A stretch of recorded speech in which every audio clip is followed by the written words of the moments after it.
Okay, everybody, what's going on? Good evening. Hard Knocks episode 1 has wrapped up. Hard Knocks is in the books for its inaugural Seahawks episode. The first time they've ever covered the Seattle Seahawks, the first time they've ever covered the defending champions. So let's talk about what we saw in that episode. And I know a lot of you guys watched it too. A lot of you guys have already seen it. For those of you out there who maybe who haven't had the opportunity to, or won't be able to, treat this as kind of a recap. And for those of you who did, we'll just go ahead and get into some of the details of what we saw out there on the VMAC field. This video is sponsored by Prize Picks. So, Hard Knocks is two different things. One, it's a show meant to entertain, and it's a show meant to inform. And I think there was a pretty good amount of both of those things in this episode. There was definitely some entertainment. Like the very first scene is all about how cool the new Super Bowl rings are because they're way bigger and fancier than the ones we got when we won Super Bowl 48. So the first few minutes are all about how cool the rings are. They're showing the ring presentation ceremony, and the players are like freaking out about how cool it is. They show the first day of training camp, and Derek Hall shows up in this crazy high rider truck that's just I don't even really know how to describe it, but it feels like it's about 500 feet off the ground, just a insane whip. And then he comes out onto the practice field in these booty shorts, which is not a common thing. If you look at all the other players when they're out there on the field, they're wearing normal shorts. So there was a lot of focus on Derek Hall in this episode for things like that. They talked about his extension, but it seems like they viewed him as somebody that was kind of a little bit interesting to discuss right now. There's a scene where they're talking about LeBron James signing with the 76ers. There's a scene where Cooper Kupp is talking about being invited to and going to the Travis Kelce Taylor Swift wedding.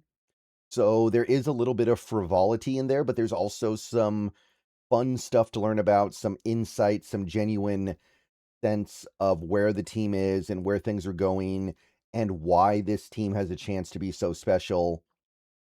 So let's talk about some of the things that I took away. I got notes in front of me right now, by the way. So if it looks like I'm looking at something, it's because I am. Um, the main, I guess you could say the main football takeaway would just be how this team is going to approach trying to repeat after winning it all last year, which is a rare challenge. So there's the narrator, who I think was Liev Schreiber, who I haven't seen act in a little while. It feels like I forgot that he was active, but talking about how the team is not going to relax. The team is not going to be satisfied with just winning one. They are trying to find new ways to ascend to where they need to go. They recognize that they're not going to be able to win games this year by doing the same things they did last year. There was one part where McDonald talked about how I don't really know what kind of defense I'm going to run this year because I know things are going to change and things are going to evolve as the season goes on. He talks about the 1990 Chicago Bulls as an example of a team that, learned how to really work as a single organism. But I think him bringing up the 1990 Chicago Bulls was also purposeful in the sense that that was a team that three-peated twice. And I think that it's not a coincidence that he chose to bring those guys up.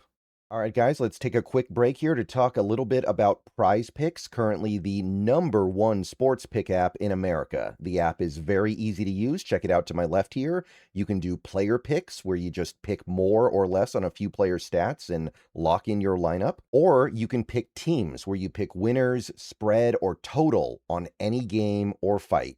The app is available in most states, including California, Texas, and Florida. Right now, they have a great offer. You can play your first $5 lineup and get $150 in lineups if you win. All you have to do is use code HMA when you sign up. It's a brand new offer. Best time possible to get on the app. So get on over there and get to winning that first lineup. So remember, Prize Picks, code HMA. Download the app today, and remember to always gamble responsibly. So that was, I would say, the most substantial part of the episode. But there was plenty of other good stuff too. Sam Darnold was one of the players they really focused on in this episode as well, about his journey, about his path to getting to where he is right now, where he was a bust. He was on a bunch of different bad teams. He floated around from organization to organization, and then he kind of by luck got another opportunity, took advantage of it, and now he's won the Super Bowl. Now he's gotten married, and one subplot of the episode was how the offense was outplaying the defense for most of the first week. And it got to the point where the defense was even getting really upset because they couldn't get one over on the offense. There was one clip they showed of the Pat O'Connell interception. That was great. But for the most part, the defense was just annoyed that the offense was kind of ahead of them. And there was also frustration with not being able to tackle, which is one of the reasons why the defense is behind the offense. But there was definitely a sense of like, these guys are ahead of us right now. These guys are outplaying us. And the defense got angry. And that was a big reason why the brawl happened, actually. The defense was just getting angry that the offense was kind of going up and down the field on them. So you can take a few different things away from that knowledge, but the positive side of that is it really looks like Darnold, now that he's a Super Bowl champion, now that he's in a really good place with his career, now that he's probably a year away from a monster contract extension, he's mentally just in a real good place. And I think that he is maybe going to have the best season of his career, which that's a high bar to clear. That's not easy to say. But it is kind of starting to feel like he's in a place mentally where, and also with the roster around him and the situation around him, where he's really just going to be able to eat. So Sam Darnold was one of the big focuses of the episode. Devon Witherspoon came up. We got a little bit of contract info. There was one moment where John Schneider was in a room with a couple of people talking about how Ian Rappaport had tweeted out a bit of news about how Sam Darnold had been offered, or I'm sorry, not Sam Darnold, Devon Witherspoon had been offered a contract that would have made him the highest paid cornerback in NFL history, and he had not accepted it. And Witherspoon did not like the fact that that information was out there because it makes him look bad. And the team had to work a little bit to assure him, hey, it didn't come from us. And everything was fine after they were able to clear it up.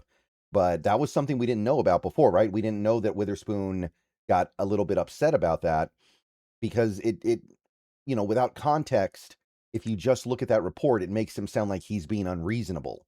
And I can understand why he wouldn't like that. And now it seems like we're in a good place there. There were a couple moments where Spoon talked about how he's not going to let it worry him. He's not going to let it bother him. He's here to play football. He's here to do a job, and he's going to do it. There was a scene with Spoon in his car driving home where he talked about how hard the job of a cornerback is and how he feels like a player that does what he does should get paid, which, I mean, I agree with him. So get it done, man. By the time the next episode airs, I'm hoping that this is done, even if we don't see it in the next episode, because obviously it's delayed a little bit. But I'd like to see that situation get put on ice. But we did learn a little bit about the Witherspoon stuff from that. There was one clip, and this was on social media earlier today, so you probably already seen this, but it was Eamon Worry. So Nick Eamon Worry in the office with Mike McDonald. And Eamon Worry is going through rehab, obviously, because of the surgery, and he's on this little scooter thing that keeps his leg up. He said he didn't want to go to practice because he didn't like people seeing him riding around on a scooter and being handicapped. He didn't like the idea of the fans, especially, seeing him in that state. And McDonald actually said some pretty interesting things.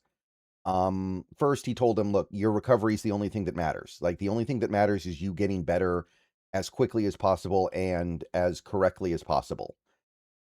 And one thing that he said was basically, and this was kind of the teaching moment here, don't worry about what other people think about you.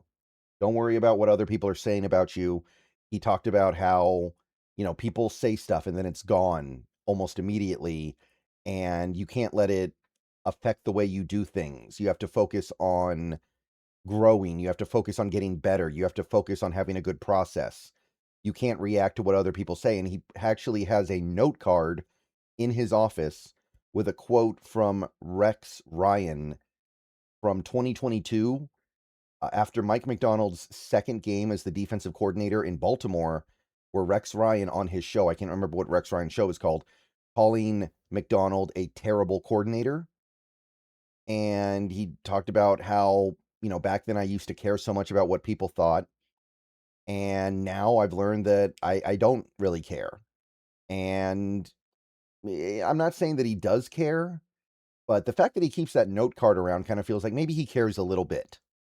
Maybe he cares just enough to keep him motivated, but not enough to keep him distracted.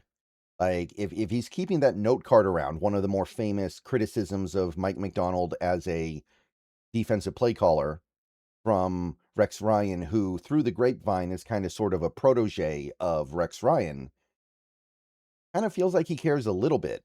And it just got me thinking about how this Seahawks team has been dismissed and disrespected most of the offseason.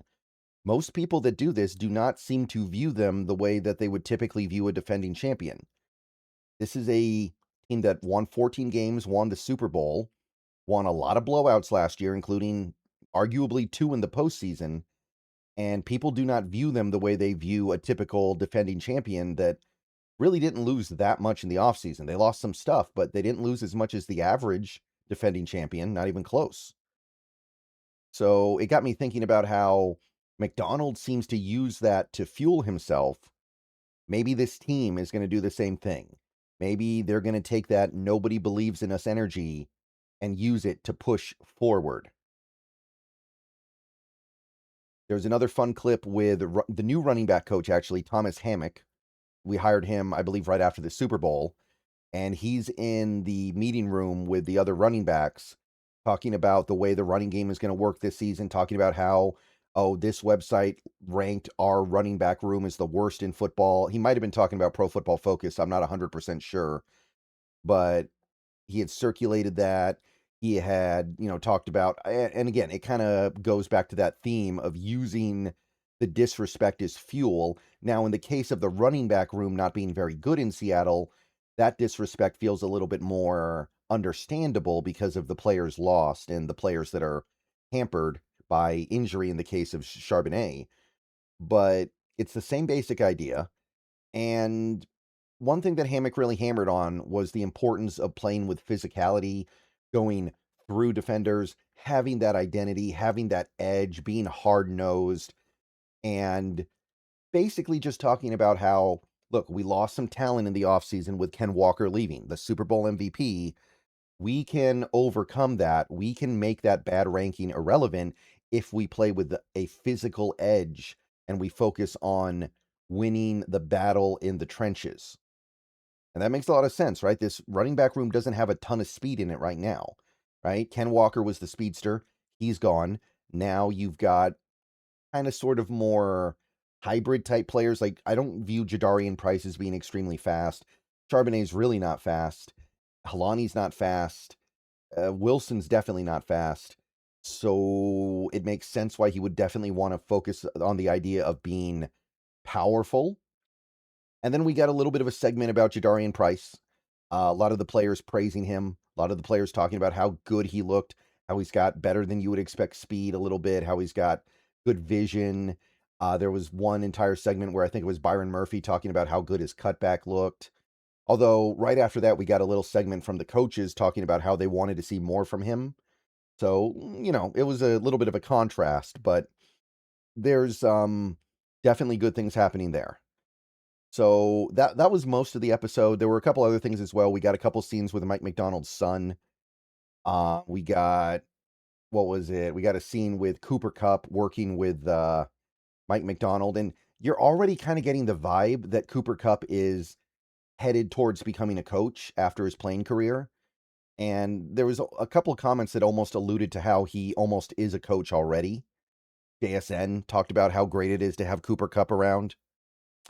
So cool stuff. But those were the big takeaways for me. So I'll see you guys later. Go Hawks. Let me know what you guys thought of the first episode. Have a good day. Go Hawks.